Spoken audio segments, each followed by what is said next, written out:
বিগত 1 মাসের মধ্যে ঢাকা শহরে 47টা ঝটিকা মিছিল করছে আওয়ামী লীগের পোলাপানরা। সর্বশেষ ঝটিকা মিছিল হয়েছে কাকরাইলে আর আপনার এই শ্যামলীতে, আমি এবার শ্যামলী থাকি, সেইখানে 4-5 জনকে ধরছিল পুলিশ, তারপরে বোমাবাজি করে ককটেল মাইরা সেই 4-5 জনকে সিদ্ধাই করে নিয়ে গেছে।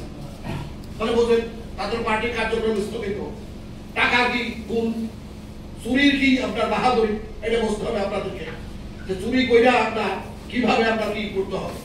এখন আমাদের যারা আপনার এই যে সরকার আছে, অন্তর্বর্তীকালীন সরকার, ওনারা আপনার এই রোজা করতে নামাজ পড়ে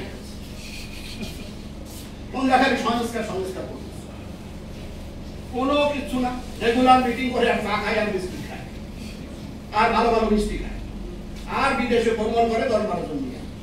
এই বিগত 1 বছরের মধ্যে বোধহয় নানান রকমের ভ্রমণ আইছো না। দেশের রাষ্ট্রীয় টাকায় ভ্রমণ করবে, সমস্যা কি? যে আমার জামাই যদি নিজে হয় আর ভাত যদি পরে হয়, তাহলে বোধহয় বাবা আর একটু খা, বাবা জামাই আদর করে আরো বেশি বেশি, মাছ দিলাম, গোস দিলাম, সরবরি মাছ বাকি হইলে। এখন আপনার টাকা যদি পরে হয় তাহলে তো খাইতে সমস্যা নাই। ওনারা আপনার দেশে ওনার কথা আমাদের নির্বাচন করা 3 মাসের মধ্যে, আমরা 8 বছর দেশনেত্রী বেগম খালেদা জিয়ার নেতৃত্বে, এই ডক্টর মঈন খান আরো যারা আমাদের নেতৃত্ব ছিল তাদের নেতৃত্বে হোসেন মোহাম্মদের সাথে পদত্যাগে বাধ্য করছিলাম। পদত্যাগে বাধ্য করার পরে বিচারপতি শাহাবুদ্দিন সাহেব দেশের আমরা দায়িত্বভার গ্রহণ করি, প্রধান উপদেষ্টা ছিলেন। 3 মাসের মধ্যে 2 মাস 23 দিনের মধ্যে সে নির্বাচন সম্পন্ন করেছিল।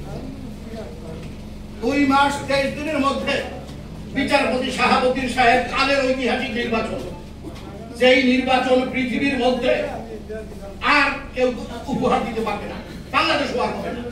সেই নির্বাচনের মাধ্যমে দেশের বেগম খালেদা জিয়া প্রথম প্রধানমন্ত্রী নির্বাচিত হয়েছিল। সেই নির্বাচন পৃথিবী এই বাংলাদেশ যতদিন থাকবে সেই নির্বাচন আর হবে না। এবং ডক্টর মঈন খান স্যারের এমপি নির্বাচন হয়েছিল, পরবর্তীতে প্রতিমন্ত্রী হয়েছিল।